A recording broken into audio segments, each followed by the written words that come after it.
अल्लाह ताली ने हज़रत ईसा अलैहिस्सलाम को बग़ैर बाप के किस तरह पैदा फरमाया और हज़रत ईसा अलैहिस्सलाम की विलादत किस तरह हुई और किस तरह अल्लाह तबारक व ताली ने हज़रत ईसा अलैहिस्सलाम को बचपन ही में क़ुव्वत गोयाई अता फरमाई और किस तरह अल्लाह तबारक व ताली ने हज़रत ईसा अलैहिस्सलाम की कौम पर आसमानों से खाना नाजिल फरमाया और हज़रत ईसा अलैहिस्सलाम की कौम ने किस तरह अल्लाह की नाफरमानी की और फिर अल्लाह तबारक व ताली ने इस कौम को बंदर और सूर किस वजह से बनाया।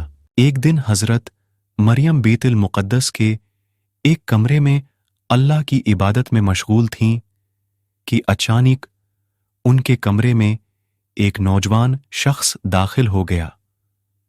वो शख्स दरअसल हज़रत जब्राइल अलैहिस्सलाम थे, जो इंसानी शक्ल में हज़रत मरियम के पास आए थे।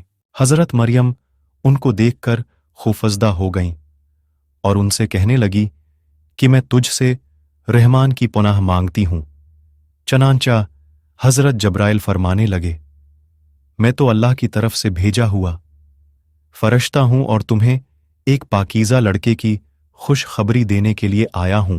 ये सुनकर हज़रत मरियम को मज़ीद ताज्जुब हुआ, तो वो कहने लगी कि मुझसे बच्चा किस तरह पैदा हो सकता है, हालांकि मेरा तो निकाह ही नहीं हुआ और बुराई का मुझे तो तसव्वुर भी नहीं और मेरे जिस्म पर किसी इंसान का कभी हाथ भी न लगा। ये बात सच है कि आपको किसी मर्द ने नहीं छुआ, लेकिन अल्लाह ताली इस बात पर कादिर है कि वो बग़ैर मर्द के या बग़ैर बाप के औलाद दे सकता है और वो जो चाहता है वो करता है। बेशक अल्लाह ताली इस बच्चे को और इस वाक़िए को अपने बंदों के लिए पाकीज़गी का सबब बना देगा।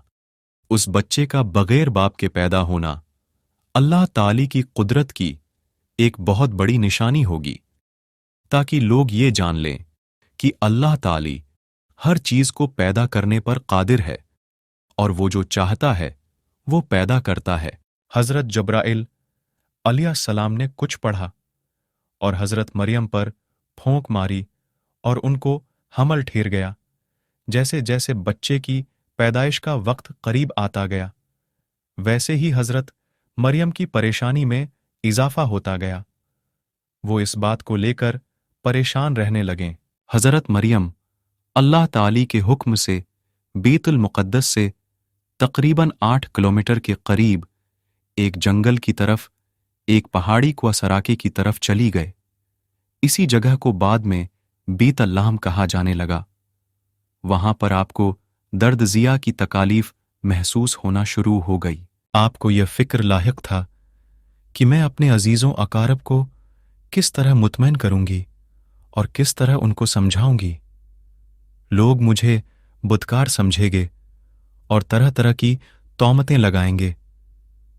आप इसी सोच में मशगूल थी कि इसी दौरान हज़रत ईसा की विलादत हो गई, तो हज़रत जब्राइल ने वादी के नीचे से आवाज़ दी, ए मरियम परेशान न हो, तुम्हारा पुरवरदिगार तुम्हारे साथ है और तुम्हारे रब ने तुम्हारे कदमों तले एक चश्मा जारी कर दिया है और इस खजूर के दरख्त को हिलाओ तो अल्लाह आपके सामने तरो-ताज़ा खजूरें गिरा देगा। आप परेशान ना हों और ये ताज़ा खजूरें खाएं और चश्मे का ठंडा पानी पिएं और अपने बच्चे को देखकर अपनी आंखों को ठंडा करें। 40 दिन के बाद जब हज़रत मरियम अपने बेटे को लेकर अपने घर तशरीफ लाएं, तो गांव वालों ने देखा कि आपकी गोद में एक बच्चा है। इस बच्चे को देखते ही बस्ती वालों ने शोर मचाना शुरू कर दिया और आप पर तरह तरह की इल्जामात लगाने लगे। गांव वालों ने हज़रत मरियम से कहा कि तुम्हारे पास कौन सा सबूत है और कौन तुम्हारी पाकीज़गी की गवाही देगा। इस वक्त हज़रत मरियम ने बच्चे की तरफ इशारा किया, जो कि इस वक्त दूध पी रहा था। तो इस वक्त अल्लाह के हुक्म से वो बच्चा बोल उठा कि मैं अल्लाह ताली का बंदा हूं और अल्लाह मुझे नबूत और किताब अता फरमाएगा। उसके बाद इस बच्चे ने फरमाया कि अल्लाह ताली ने मुझे नमाज और ज़कात का पाबंद बनाया है और जब तक मैं जिंदा हूं मुझे अपनी वालदा का हक अदा करने वाला बनाया है। जब हज़रत ईसा की उम्र मुबारक 7 साल की हुई तो यहूदियों ने उनको बहुत ज़्यादा तंग करना शुरू कर दिया और बैतुल मुक़द्दस के हालात ख़राब होने लगे तो हज़रत मरियम ने अपने बेटे हज़रत ईसा को लेकर मिस्र की तरफ हिजरत कर गए। आपने अपनी ज़िंदगी के 13 साल मिस्र ही में गुजारे। उसके बाद फिर अल्लाह ताली की हुक्म से आप दोबारा फ़लस्तीन में तशरीफ़ ले आई। फिर अल्लाह पाक ने 30 साल की उम्र में हज़रत ईसा को अंजील अता फरमाई। अल्लाह पाक ने हज़रत ईसा को बेशुमार मोजज़ात से नवाजा था। इन सब मोजज़ात के बावजूद भी बनी इसराइल की कौम आप पर ईमान न लाई और आपको झटलाते रहे और उसी तरह आप पर तोमत लगाते रहे और चंद लोग ही ऐसे थे जिनकी तादाद 12 बताई जाती है। यही लोग हज़रत ईसा अलैहिस्सलाम पर ईमान लाए।